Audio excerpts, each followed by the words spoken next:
Shri Gayatri tours and travels Chardham Yatra complete travel plan. Hyderabad మహానగరంలోని అత్యంత ఖరీదైన ప్రాంతం రాయదుర్గం. ఇటీవల అక్కడ భూముల వేలం చుట్టూ సరికొత్త లీగల్ వివాదం అయితే ముసురుకుంది. రాయదుర్గం పరిధిలోని ఐటీ హబ్ లో తెలంగాణ ప్రభుత్వం ఇటీవల నిర్వహించినటువంటి భూముల వేలంపై దేశీయ బ్యాంకింగ్ దిగ్గజం స్టేట్ బ్యాంక్ ఆఫ్ ఇండియా తీవ్ర అభ్యంతరం అయితే వ్యక్తం చేసింది. ప్రభుత్వం వేలం వేసినటువంటి భూమిలో కొంత భాగం తమది అంటూ పేర్కొంటూ ఎస్బీఐ యాజమాన్యం తెలంగాణ హైకోర్టులో రిట్ పిటిషన్ అయితే దాఖలు చేసింది. ఎంతో ప్రతిష్టాత్మకంగా నిర్వహించినటువంటి ఈ వేలం అత్యధిక ధర పలికినటువంటి ఆ భూములకు సంబంధించి ఇప్పుడు అవి వివాదంలో పడ్డాయి. ఎస్బీఐ మధ్యలో వచ్చి ఆ భూముల్లో కొంత భాగం మాది, ప్రభుత్వ భూమికి సంబంధించి వేరే ఒక వ్యక్తి వచ్చి ఏదైనా పిటిషన్ దాఖలు చేసేదని కొట్టిపారేయచ్చు, కానీ ఒక వ్యవస్థ, అది కాదా కేంద్ర రంగ ప్రభుత్వ రంగ వ్యవస్థ వచ్చి ఈ భూమిలో కొంత భాగం మాది అని కోర్టును ఆశ్రయించింది అని అంటే దీనికి సంబంధించి అంటే ప్రభుత్వానికి సంబంధించిన భూముల్ని అప్పుడప్పుడు బ్యాంకులు తాకట్టు పెట్టుకొని రుణాలు ఇవ్వటం కానీ ఇతరత్ర అలాంటివి జరుగుతుంటాయి. ఒకవేళ ఆ కోణంలో ఏమైనా జరిగిందా, ప్రభుత్వ అధికారులు సరైనటువంటి ఇన్ఫర్మేషన్ ఇవ్వలేదా, లేకపోతే సర్వే నెంబర్లు ఏమైనా తప్పుగా ఉన్నాయా, ఒకవేళ ఈ అంశం వాళ్ళకు తెలియకుండా అది వేలంలోకి వచ్చిందా అనేది రకరకాలుగా అయితే చర్చ అయితే జరుగుతోంది. దీనికి సంబంధించి తెలంగాణ ప్రభుత్వం కూడా న్యాయవాదులతో అయితే చర్చిస్తుంది. ఎంతో ప్రతిష్టాత్మకంగా ఎకరం దాదాపు 237 కోట్లు, అంటే దాదాపుగా సౌత్ ఇండియాలోనే అత్యధిక ధర పలికినటువంటి భూమిగా రాయదుర్గం చరిత్రకెక్కిందనే చెప్పాలి. ఎంతో ప్రతిష్టాత్మకంగా గర్వంగా గొప్పగా వేలం నిర్వహించింది ప్రభుత్వం. హైదరాబాద్ లో పర్టికులర్ గా తెలంగాణలో రియల్ ఎస్టేట్ కాస్త డౌన్ అయింది అనేటువంటి విమర్శల నుంచి 237 కోట్ల రూపాయల ధర పలికినటువంటి ఆ రాయదుర్గం భూముల చుట్టూ వివాదం నెలకొన్నటువంటి పరిస్థితుల్లో ఇతర ప్రభుత్వం వేలం వేసేటువంటి ఇతర భూముల్లో విషయంలో కూడా ఒకంత ఆలోచించి కొనుగోలు చేసేటువంటి పరిస్థితులు ఉన్నాయి. ఎవరైతే బిడ్ వేశారో దాన్ని గెలుచుకున్నారో వాళ్ళైనా సరే దానికి సంబంధించి ఏ సర్వే నెంబర్ల భూముల్ని మనం వేలం పాటలో కొన్నాం, సో అవేమైనా వివాదంలో ఉన్నాయా అనేటువంటి లీగల్ ఒపీనియన్స్ కావచ్చు, దానికి కావాల్సినటువంటి వెరిఫికేషన్ చేసుకుంటాయనేటువంటి మాట. నేరుగా ప్రభుత్వమే దిగేటప్పటికీ అలాంటి వెరిఫికేషన్ ఆ కొనుగోలు చేసినటువంటి సంస్థ చేసుకోలేదా?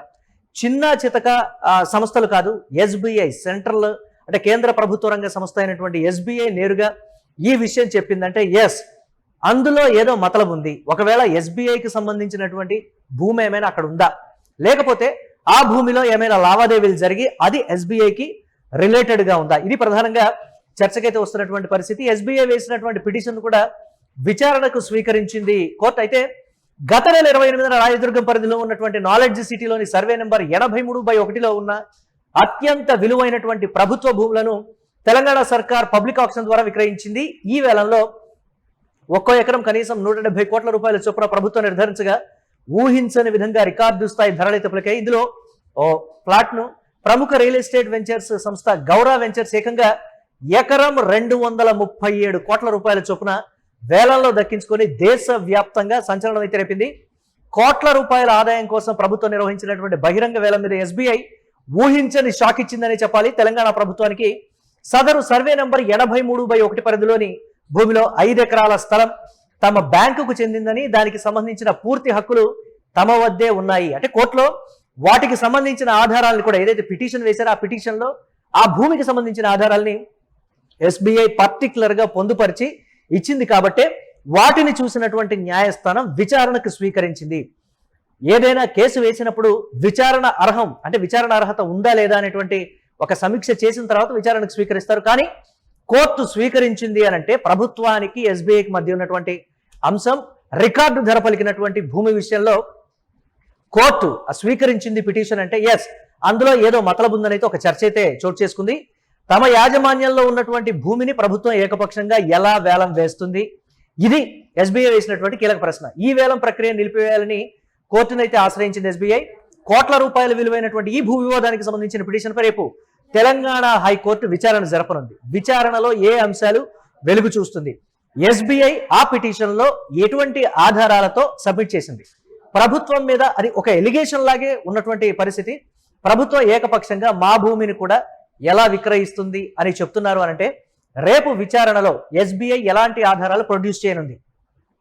ప్రభుత్వం కూడా తీవ్ర కసరత్తు చేస్తుంది. ఒకవేళ మనమేమైనా పొరపాటు చేశామా, అధికారుల తప్పిదం ఏమైనా ఉందా, లేకపోతే సర్వే నెంబర్లు ఏమైనా తప్పుగా పడ్డాయా? వీటన్నిటికి సంబంధించి కూడా ప్రభుత్వంలో ఒక చర్చ అయితే నడుస్తుంది. రేపు కోర్టులో దీనికి సంబంధించి ఏ విధంగా విచారణ ఉండబోతోంది, లేకపోతే వాయిదాల పర్వం కొనసాగుతుందా? ప్రభుత్వానికి ఎస్బీఐకి మధ్య కాబట్టి దీనికి సంబంధించి అటు తరపు ఇటు తరపు న్యాయవాదులు ఎలాంటి విచారణకు సంబంధించి ఎలాంటి వాదోపవాదాలు జరిపేటువంటి ఛాన్సెస్ ఉంటాయి, లేదా కొంత సమయం ప్రభుత్వం ఏమైనా గడువు అడిగి దీనికి సంబంధించి ఆ సాక్ష్యాలు కూడా కోర్టులో మేము ప్రొడ్యూస్ చేస్తామని చెప్పేటువంటి పరిస్థితి ఉంటుందా?